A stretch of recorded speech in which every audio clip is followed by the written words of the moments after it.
This is the Tan Talk Radio Network.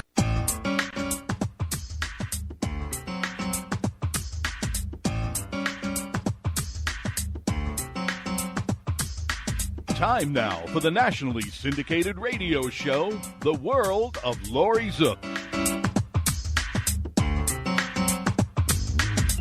And now, here she is, the smart, the sexy, the savvy, divine Miss C. And welcome to the show. Now, got a great show planned for you today. This is part of an occasional series called Informed Discussions, Muslims and Islam. And it's a hot topic. You hear it on the news all the time. It's on Facebook all the time. You've got all the people that are 100% in one direction and the other people on the opposite side 100% in the other direction. But the truth is usually somewhere in the middle. So I have with me today my friend Hagar, who has been on the show with me before. Thanks for joining me. Thank you so much for having me. You're welcome. It's always a thrill and a privilege. Thank you. And I have Lee Clark here in studio, so he may be asking some questions or making some comments. So let's start out with the very basics. We were talking a little bit off air about the clothing. So, you've got this whole issue now going on with the burqas. Yes. So, it depends on what country you're reading about because it's different in every country. Some countries are saying you can't wear this type of headgear, or some are saying you must wear this type of headgear. Yes. Now you're hearing ISIS is saying you can't wear because they don't know if they're men or women wearing the burqas that are coming in and shooting the ISIS people. Now they're saying now they can't. First it was you had to. Now you can't at all because we're afraid that our own people dressed like this are going to shoot us. So give me your thoughts on some of the stuff going on. Well, let's go to the Quran. And the Quran says that a woman of godly nature should have her head covered all the way down to her waist. And any woman that is not covered in such a way is basically, she might as well have a sign on her saying rape me or grope me or sexually assault me. That's how it goes. And let's be clear, there's Islam and how it was practiced and the Prophet Muhammad. And then there's Muslims, because many Muslims haven't even read the Quran.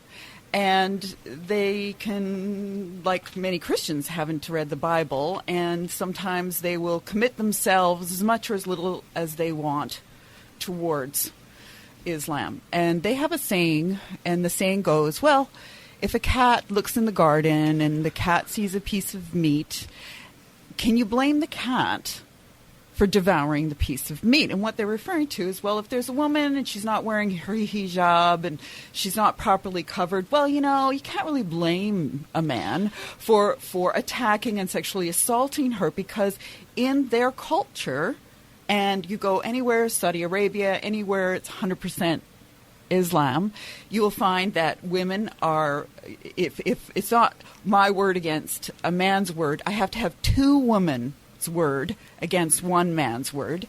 If I were to inherit money, I would only get half as much as my male siblings. I am basically the chattel of my male father, brother, husband, whoever happens to be the patriarch of the family. The under control and domination. Exactly. So I don't, when we had Hassan here, he wouldn't even let me speak.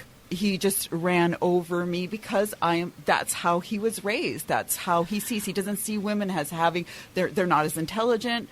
This is how they're raised. Right. So this is why I would object to why so many countries have come out now. Sweden has come out and said, we're banning the burqa.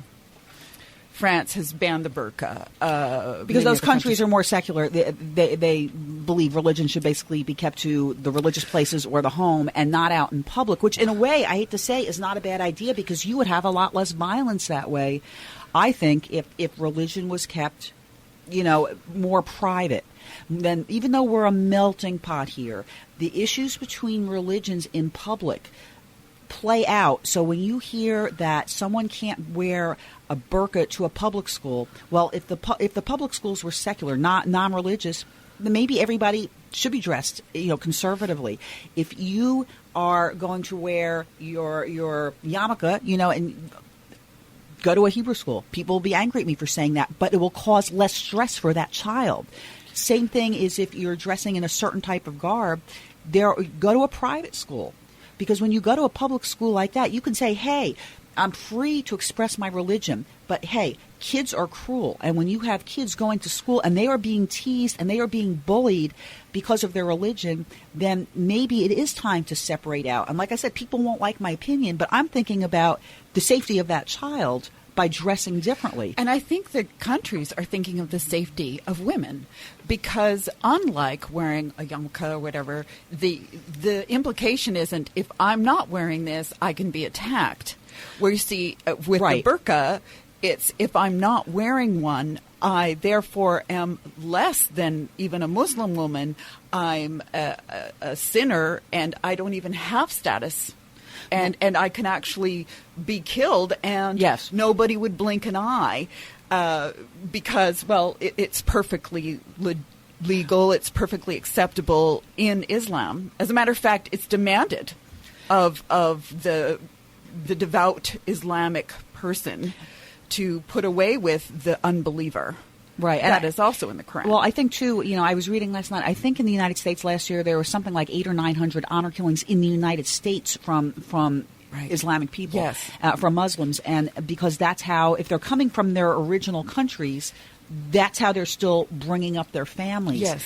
But I want to go back to where you gave the analogy in the beginning of the show with the cat. Yes. And so the cat can go after the piece of meat. The cat is a primitive animal.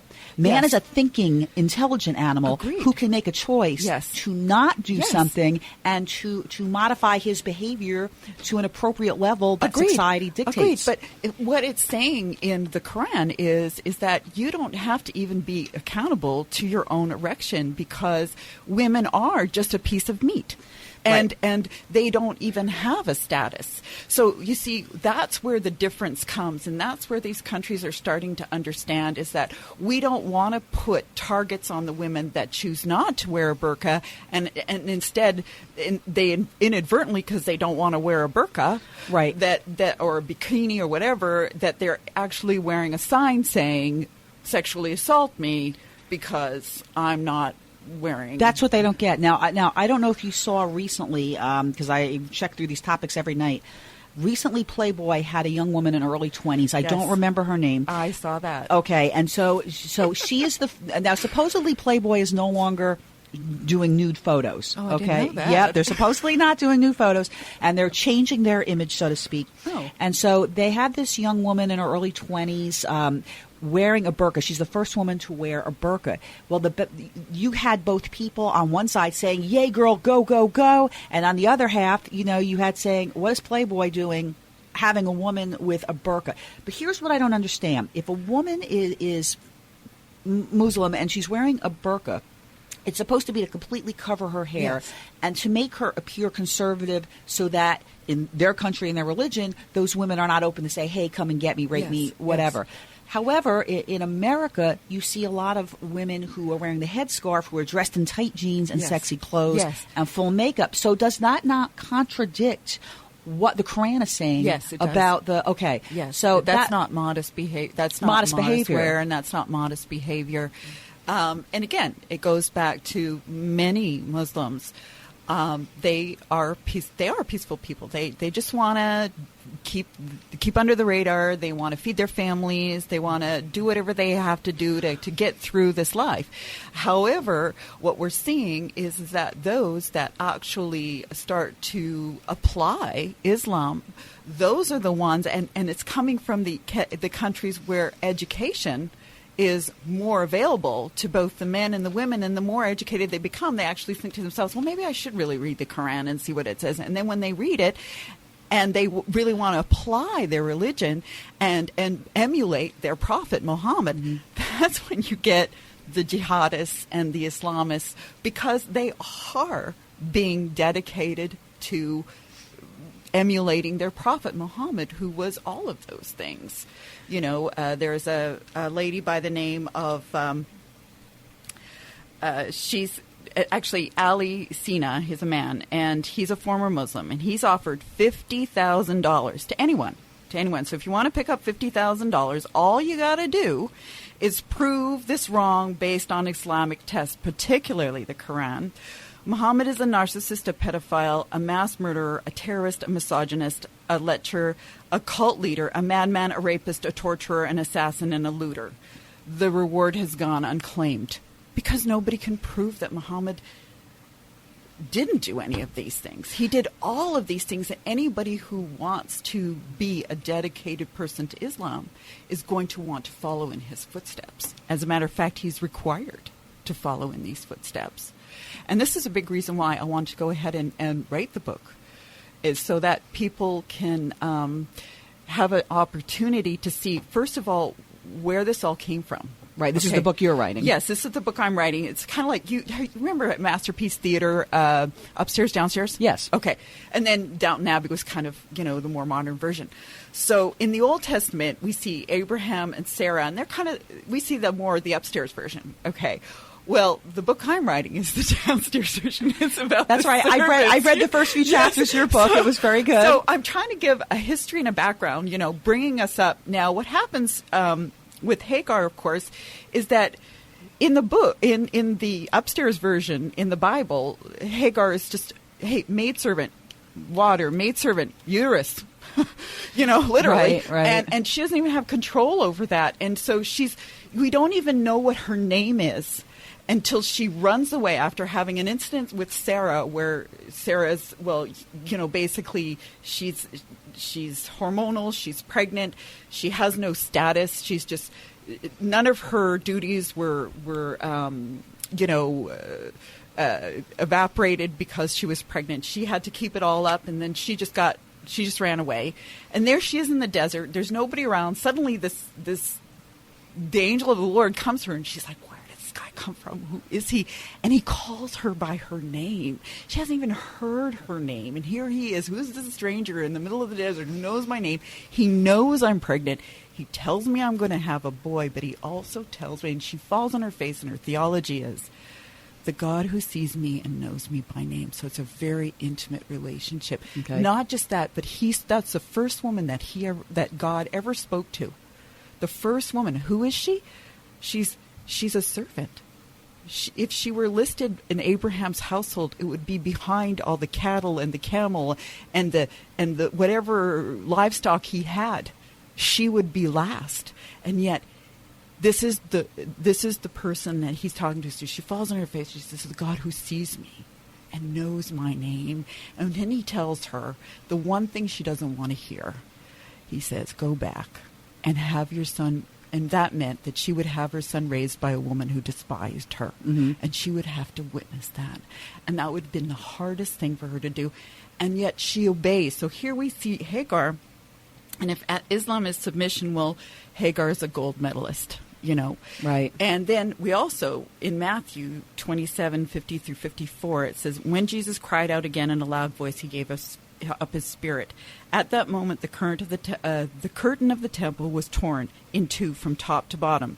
The earth shook, the rocks split, the tombs broke open, and bodies of many holy people who had been dead were raised to life. She's there. Okay. Hagar is there because she obeyed. Right, in a very difficult situation. So she's there, and then at that opportunity, she approaches the angel of the Lord, and she says, "Show me the fruit of my sacrifice. Show me my great nation. You promised me, O Lord." Because in the Old Testament, Abraham gets taken and he gets shown, but she doesn't. So I can drop Hagar anywhere in this century, in any Muslim country, and nobody would bat an eye. Right. I know. And so that's what I'm going to do.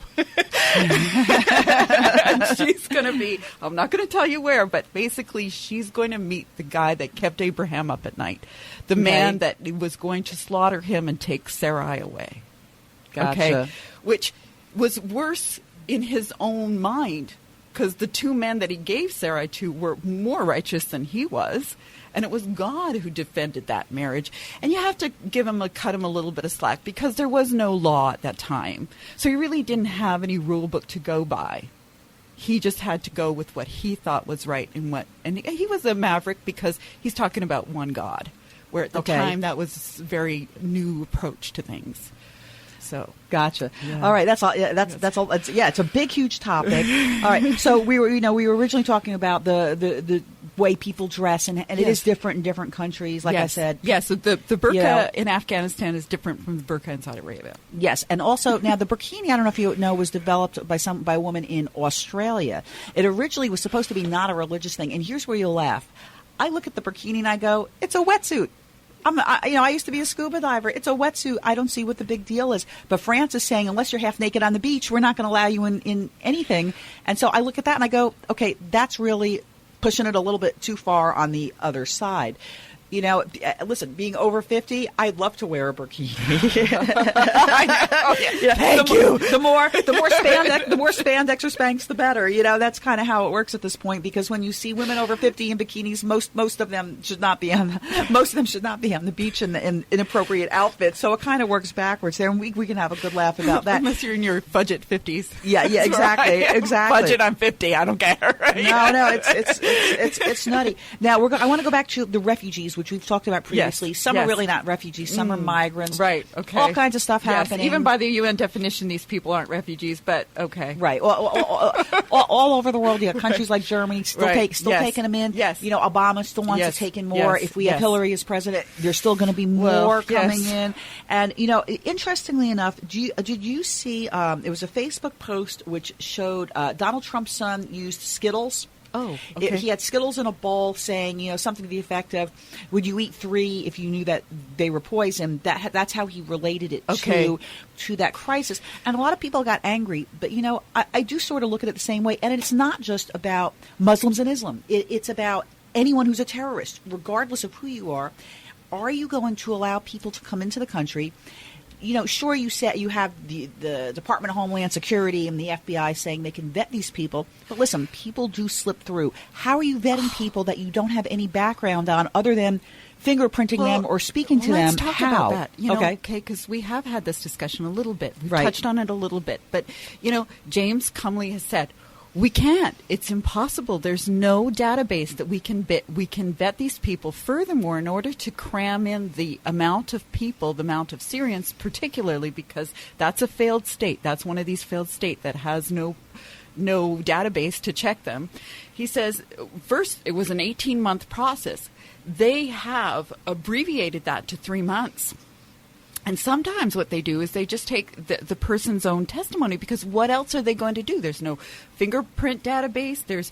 And even if they were in a country that did have databases, you have to understand the honor killings. This isn't even a blip on the radar. You can kill your daughter or your mother or your aunt or your sister because she decided or she fell in love with a man, like the girl in the river. Okay, right. There was she was a victim of an honor killing. She lived, but her uncle and her father both swore on the Quran that nothing would happen to her, and that was just prior to her being shot and thrown in the river. And she survived. But do you see where it comes from? See, if they're going to swear on the Quran, which is a process known as Qiyya, which is basically I can lie, because in war, there's no rules. I can lie, and as long as it gets that Islamic result, okay, again, the distinction between Muslims and Islam, okay, but as long as it gets that Islamic result, I am pious, okay? And they were treated like heroes because they killed they tried to kill the daughter. And the thing is that they'll say these things like, they'll say, I had to do it. I had to do it. I had no choice, is what they will say. And because of the teachings of Islam, that's where they get that from. But that strikes me as a brainwashed cult. It is. It is. It's a tradition. In most cases, most Muslims are traditionally Islamic. They'll do Ramadan. They'll, do these things. And they do it because, first of all, of the apostasy laws. Because if they say they're not, they just get killed. And I think Islam would be dead if there were no apostasy laws. I think it would have petered out hundreds and hundreds of years ago. One of the things that scares me is when I see these videos online that are posted, with ISIS, and they're showing indoctrination of young children with guns, young children beheading. Yes. And so now you've got these people are teaching these young children that this is normal, so that when they grow up to an adult, that's what they think is normal. Yes. So you really got a group of mentally ill people. More than normal. This is what your prophet expects of you. This is how you can see. They think that, there's this age, as long as man's been alive, the fight between good and evil. They actually think that's good. So they're completely desensitized to the idea that killing somebody just because they don't think as you think, or they don't believe as you believe, is perfectly acceptable. And not only that, but somehow in all of this, what's the matter? Why do you need to do the dirty work for Allah? Why can he not do it? Is he not powerful enough? Can't he, whereas God of Abraham, Isaac, and I call Joseph because he's my personal favorite. But, he says, I don't want to get you're not to get your hands dirty. As a matter of fact, he said to David, I don't want you to build my temple because you have too much blood on your hands. He found that abhorrent, and he did not encourage that. As a matter of fact, he said, look, I'm going to take care of it. I don't need you to do my dirty work. I can take care of my own dirty work. You don't need to do that. Okay. Just stay out of it, as a matter of fact. Revenge is my job. I'm good at my job. That's what God says, a God of Abraham, Isaac, and Joseph, but not Allah. Allah apparently has to rely on bloodthirsty thugs to do his duty. Well, what do you think about people who say that Allah is not that way? You have the Muslims that say Allah is peaceful. Okay. And are they choosing just to believe that are they honoring just the peaceful parts of the Quran and eliminating the rest?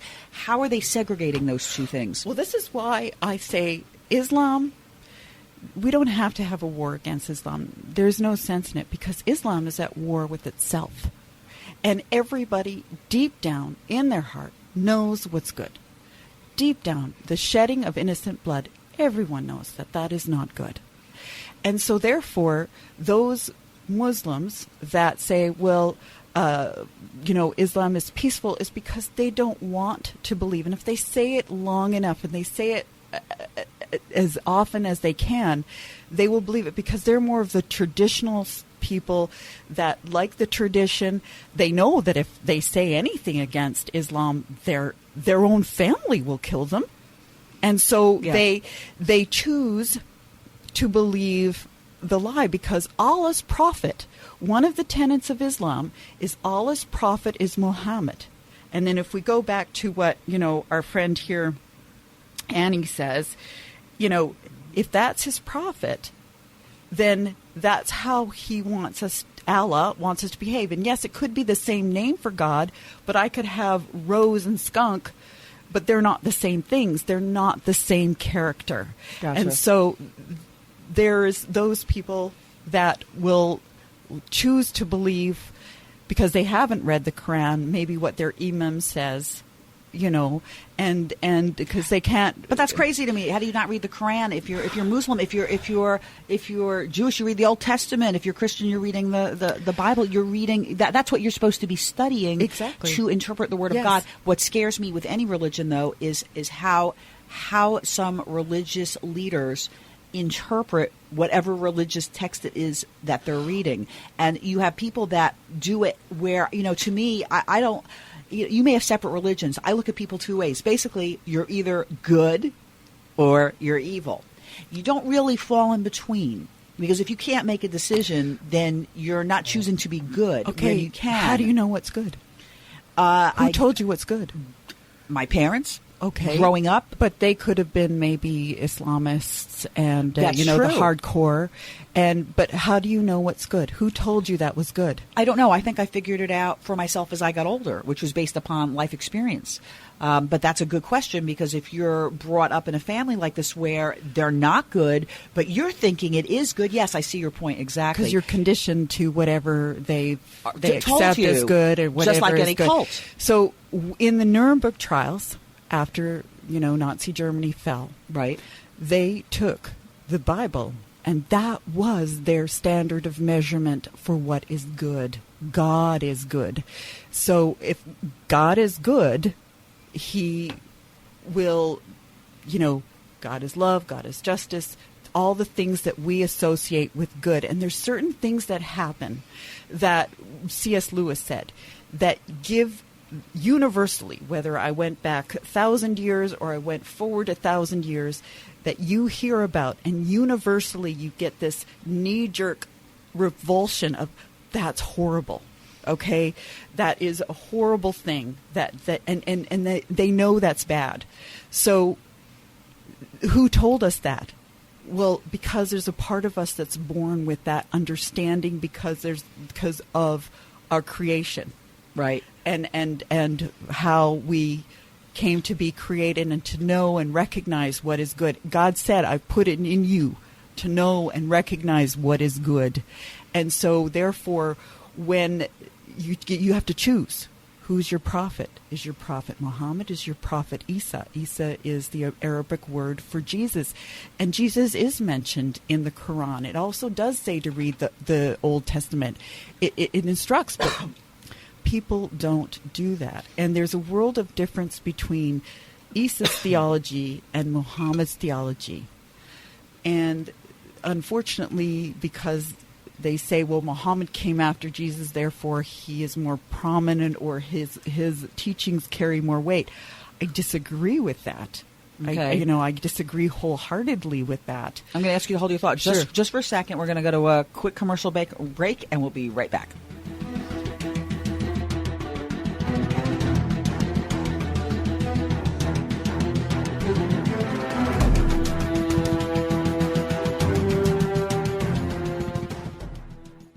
Consumers, do you have bad credit? Can't purchase a house or car? Paying too much in interest on your credit cards and loans? Scammed by credit repair companies?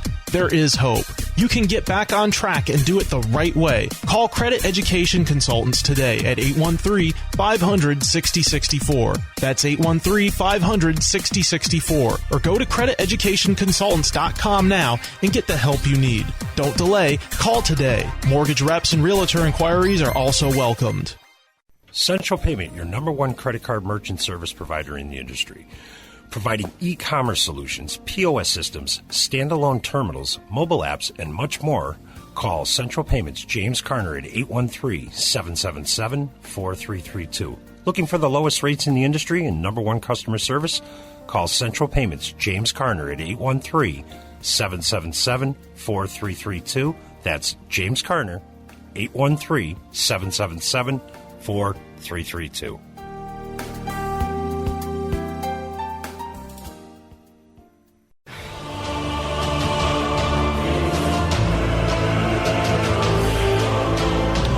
Okay, welcome back to the world of Laurie Zoock. I'm Lee Clark. I'm they call me the producer, but I'm a glorified board op, actually. And we've got Hagar in the studio. And I was just asking her, what is she doing? She wants to write a book, and what's the book about, and why, and et cetera, et cetera. And it's about the life, the upstairs, downstairs version of that portion of Genesis with Abraham and Sarah. So it's giving us a background of how we come to where we are, because Israel is really about splitting of an inheritance, and who gets the inheritance, who is the heir, and who's the rightful heir, and who's not the rightful heir. Okay, so the child of promise was Isaac, right? Yeah. Because of the unusual circumstances. Sarah says, everyone who's going to hear my story is going to laugh, because here I am. She was in her 80s, okay, when she gave birth to Isaac. And Sarah had it going on, because even King Abimelech was asking for Sarah, and she was 80 years old. I mean, man alive, I wish I had. Of all those that are the most persecuted in the world, I would have to say, in the Muslim country, it is the Muslim woman. And they I feel sorry for the Muslim suffer daily. And so therefore we're getting millions of folks that are coming from countries that Sharia law is practiced. And nobody is going to, because of the apostasy laws, where basically you kill, if you're a Muslim and you convert to Christianity, you are required as a parent or a brother or a sister to kill them that is what. That's so horrible. And I just read recently about, see, I'm kind of talkative, so if I jump in, don't worry. Please. But I've noticed honor killings recently, just last couple of weeks ago. A man in Cleveland, murdered his daughter. I'm like, whoa, that's pretty extreme, And I feel very sorry for the Muslim women in a lot of cases because I feel they are oppressed. And they have horrible things like, is this in the Muslim world where they have genital mutilation, et cetera, et cetera? Yes. Well, they want to assure that their young girl doesn't run off with some young man before they can barter them out to someone who has asked for them or their choice of husband for them, who sometimes there's a large dowry paid or whatever the case may be. But my book is to show them Hagar, who is this character that is, like I say, has powerless in her environment, and yet there's a God that sees her and knows her by name. And so therefore, Hagar comes alongside these women, and I hope that she will become a hero to them, and that they can look up to her and try and know that God, the God of Abraham, Isaac, and Joseph, is out there and does see them, and that their suffering is not unnoticed. Well, okay, the way I understand it is, Abraham had two sons, Isaac and Ishmael, and Ishmael is the father of what we know as the Arabs, basically. All the peoples east of the Jordan, yes. And then when God told Hagar, don't worry, your son will get an inheritance. They got all that oil, in the last 100 years or so, which became so valuable. Well, what he did say to them was, your son, the boy that you're carrying, is going to be the father of a great nation. All right, but it will be at enmity. It will be a wild ass of a man that will be at enmity with all his brothers. And you look at them and you think, how appropriate is yes, that? Yes, exactly. But that's exactly right. And they are at enmity with everybody. I mean, the Shiites don't get along with the Sunnis. They're killing each other over interpretation of Islam, and so I think we by bringing Muslims to countries like the U.S., we are teaching them to read, teaching them to become more intellectual, and should they go and read the Quran, they become extremists because they are emulating their prophet Muhammad. There's something else that occurred to me, and that is that, here in America, I think America's, one of the purposes of America is to preach the gospel, the good news of the kingdom of God, Jesus Christ. Well, the Bible, we put the Bible through. We've been here for 400 years on this piece of real estate. I think most people in America have had the opportunity to hear that. And maybe these people who are coming into the country, it's like, I think a lot of us are saying, this is a problem. Maybe, it's going to cause certain problems, but maybe it's God's way of saying, all right, this is your opportunity for them to hear the gospel. Field to us, yes. And it might not be pleasant for you, but if you're a Christian, you're really going to have to take a balanced approach to this. Right. They're not going to hear the gospel in Saudi Arabia. And if they do, you'll get killed telling it, and they could get killed hearing it. Yeah.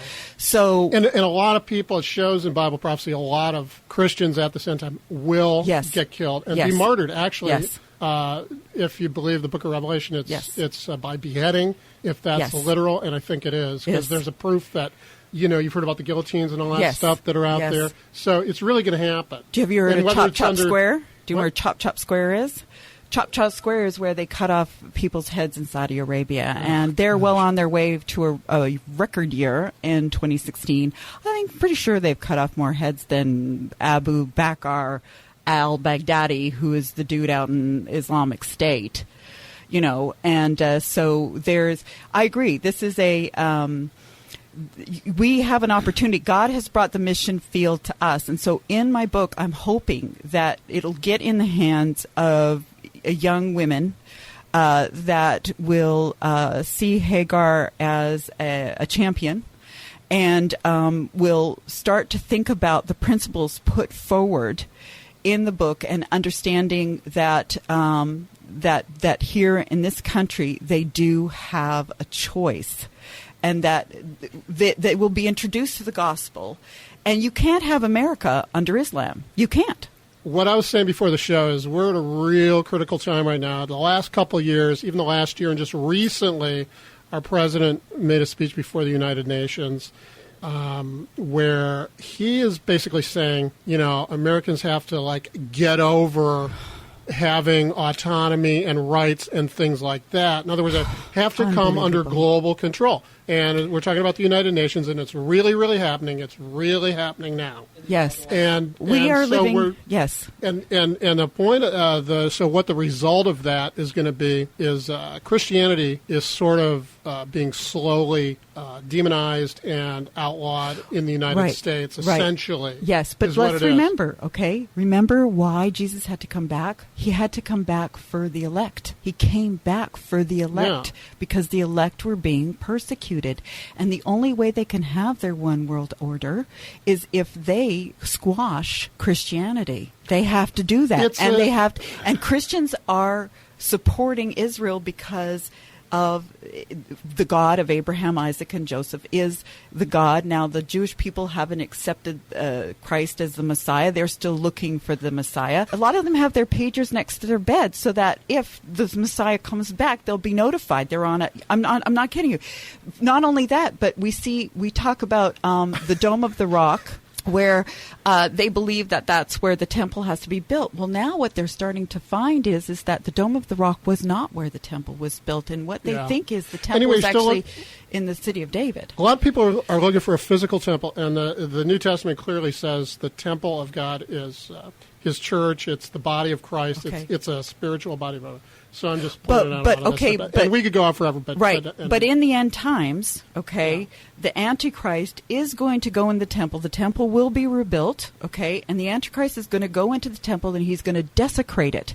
And those that are committed Jewish people, suddenly the scales will fall from their eyes and they'll realize this is not our Messiah at all. And then there'll be greater persecution, and then that's where the 144,000 priests basically will go out, and many will be clinging to their robes. In the book of Zechariah, many are clinging to the robes of the 144,000 virgin males that will go out and preach the gospel. The Antichrist is going to be a political figure. He's going to be a religious figure. He's going to be the combination. He's going to be a trifecta.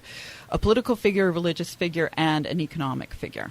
So he's going to have all those things all wrapped up. Well, Noah was righteous and he was pure genetically, because there's... he was righteous in his generations. Okay, let's describe righteousness. Okay, in an age. Well, wait a minute. In an age, let's go look at Abraham. Okay, Abraham had no law, so how could he be righteous?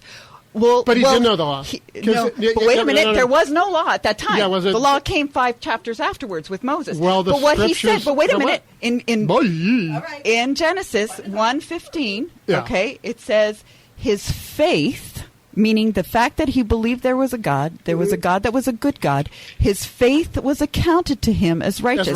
And when God said to Noah, I want you to build an ark. Now, at that time, there really wasn't precipitation per se, because if you look at the dinosaurs and their nostrils, their nostrils could not support the intake air to support a beast of that size.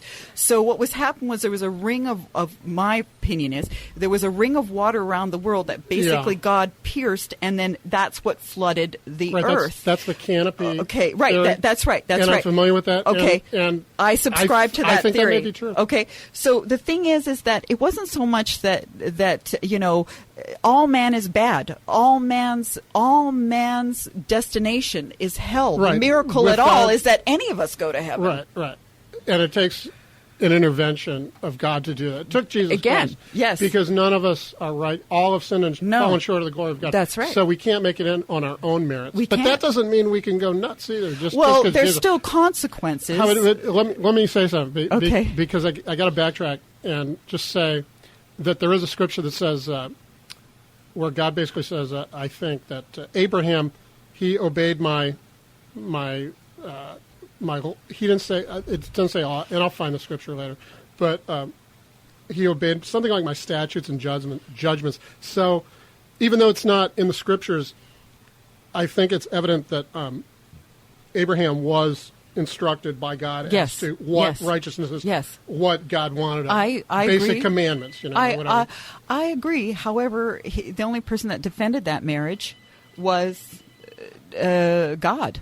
Defended the marriage between between Abraham and Sarah was God. It certainly wasn't Abraham. He sent her off to be a sex slave for Pharaoh. He sent her off to be a sex slave for King Abimelech. Even though, well, that's exactly what. He's in a tough position. Well, okay, he was in a tough position, but at the same time, he dismissed God's potential protection. That was a little lack of faith. Well, there you go. But the righteous probably people, a little scary. I agree. I don't disagree, but because we got about 10 minutes left. So, but here's the thing: the righteous people the more righteous was King Abimelech, who said, "Why did you do this to me? How could you do this to me?" There was a universal taboo. There was a universal taboo of doing that. Because both Pharaoh and King Abimelech... Well, because they were married. Well, that's just it. There's a universal taboo. But she was also his sister, Well, yes, a half-sister. They were related. Half-sister. They had the same dad, but a differerent mom. Okay. Okay, so that she was a half-sister. Yeah, she was a half-sister. So, but the thing is that, okay, so he didn't technically lie. But the dating pool was not really strong back then. Probably not. Sometimes you had to... That's a little joke I'm throwing in there. And well, yeah... and Sarah did have it going on, She did. Apparently, she was very attractive. Going on, yeah. And if only we would have had, good literature like How to Understand Women and How to Understand Men, we wouldn't have this problem. Easier. That's right. Well, do you want your mic back? Because I'll talk for the next 10 minutes. I can go on forever about this subject as well. This is good. Let's do this again. Yeah, we should. All right. Thanks. I really appreciated that. I'll go back to my board op duties over here. Thanks. Thank you. Well, that was very informational. I definitely enjoyed that interaction between you. And I wanted to, the last few minutes, I want to talk about a little bit about politics. Okay, let's do that. Okay, let's do that because, we've got two different presidential candidates. We just saw or at least I saw the vice presidential candidates do the debate. Yes. Obama. Yes. Do you think he's going to try to stay as president? And you know what? You hear that coming. Well, he's not going to give it up. This is what I see. This is what I see as a potential because he doesn't care for the law. I mean, he swore to abide by the Constitution, but we can give thousands of instances where he has broken the Constitution, so he hasn't kept that promise either. It's kind of like you can keep your doctor, you can keep your plan, and healthcare costs will go down, right? So that all happened. So here's what I'm thinking. I'm thinking that, Hillary has got some legal issues. Just because the Attorney General hasn't indicted her doesn't mean that won't happen. She's got issues with her foundation. She's got $17 million that hasn't been accounted for. So who knows? I mean, he's got a plethora of choices in terms of indicting her. And that may be what he chooses. Because you can't elect the same president. But maybe he'll stay in as a third term as an unelected president, which is a big concern. A greater concern is in Pennsylvania when he was reelected, there were some constituents that had 100% votes for him. That's statistically impossible. So clearly there was some hanky-panky going on there. The DNC has been hacked. How easy would it be to hack the polling stations? So this is a greater concern for me, is that this isn't going to be a fair election. This terrorist that killed 5 people in the mall in Washington State recently, he apparently voted illegally 5 times. Right, I read about that as well. So, how did that happen? Don't know. Do you think that the electronic elections could be rigged? I mean, you look at technology and say, in some cases you think it's better, in some cases you think it's worse. I mean, I remember 2005, there were problems down here before I moved here, correct? Right. In Florida with the equipment working properly. Sure. Yeah. Who and how are those electronic records of your voting? how are they registered? In other words, you go to a machine and, you I don't know, I guess I give you the card and you punch it in. Right. And so does it give every state a list of all the people that have voted by party? Who actually checks that and make sure that it's not? There's a case in point in Ohio where I don't remember the man's name, but I could find it.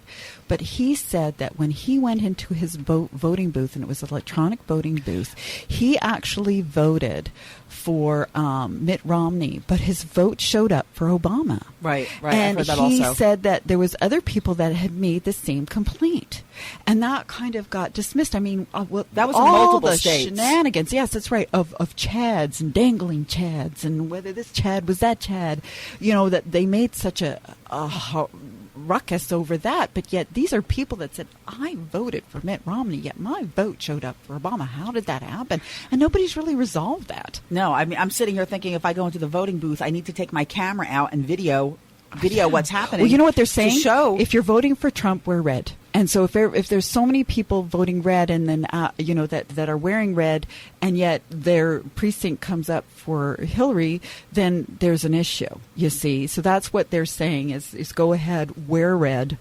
And that way, when they're filming, they'll be able to see who their political That's a good point. interests are, right, and who they're actually voting for. So, I mean, I'm going to, wear my colors, and because, I mean, I'm very concerned. I'm very concerned because we have Hillary who's saying, well, the leader that I'd like to emulate is Angela Merkel. Well, gee, you look at Germany and you see what's going on in Germany, and you're saying, for a woman, I don't want that. I don't want that. And not only that, but if you want to put on your 10-gallon white hat and be the humanitarian, well, for the money that we're spending to bring one refugee over here, we can actually help 12 over there.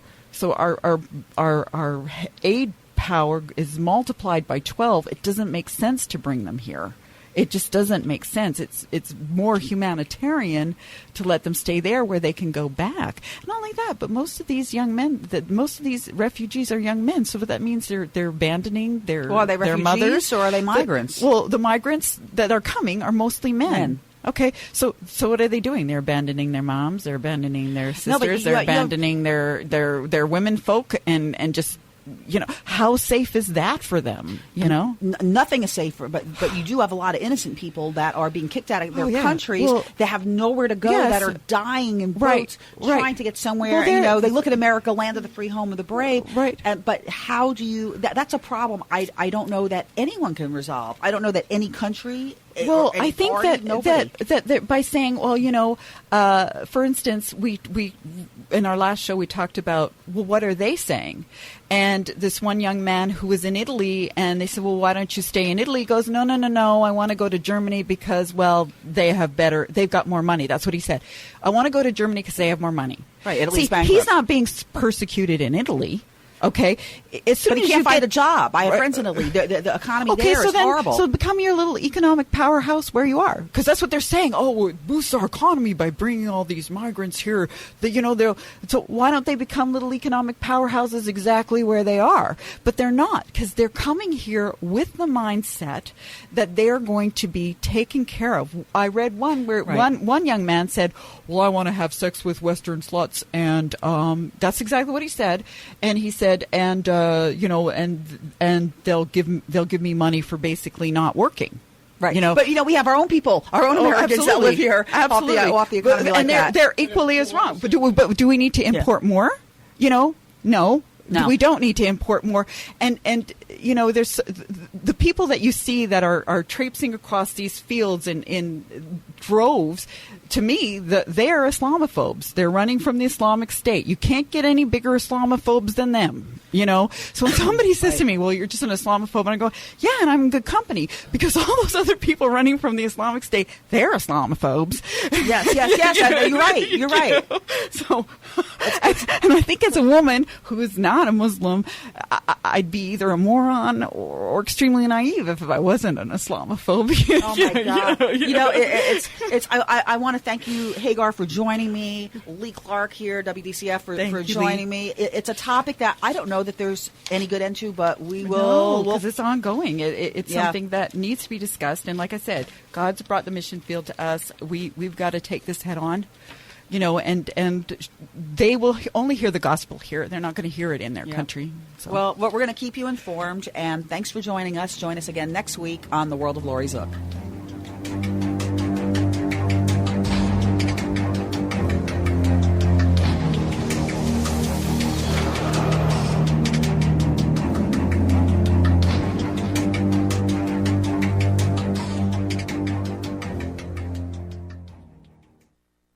Consumers, do you have bad credit? Can't purchase a house or car? Paying too much in interest on your credit cards and loans? Scammed by credit repair companies? There is hope. You can get back on track and do it the right way. Call Credit Education Consultants today at 813-500-6064. That's 813-500-6064. Or go to crediteducationconsultants.com now and get the help you need. Don't delay. Call today. Mortgage reps and realtor inquiries are also welcomed. Central Payment, your number one credit card merchant service provider in the industry. Providing e-commerce solutions, POS systems, standalone terminals, mobile apps, and much more. Call Central Payments James Carner at 813-777-4332. Looking for the lowest rates in the industry and number one customer service? Call Central Payments James Carner at 813-777-4332. That's James Carner, 813-777-4332.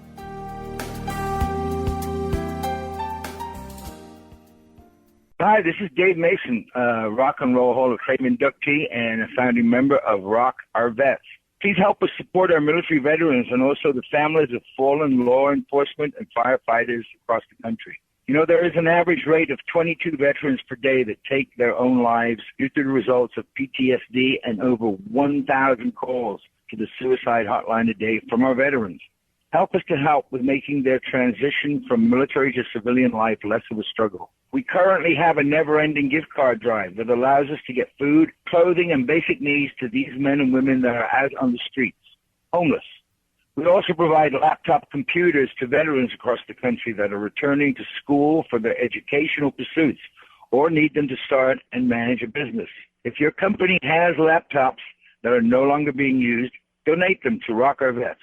We also have some rock and roll memorabilia from myself and many other artists that have stepped up to support these efforts.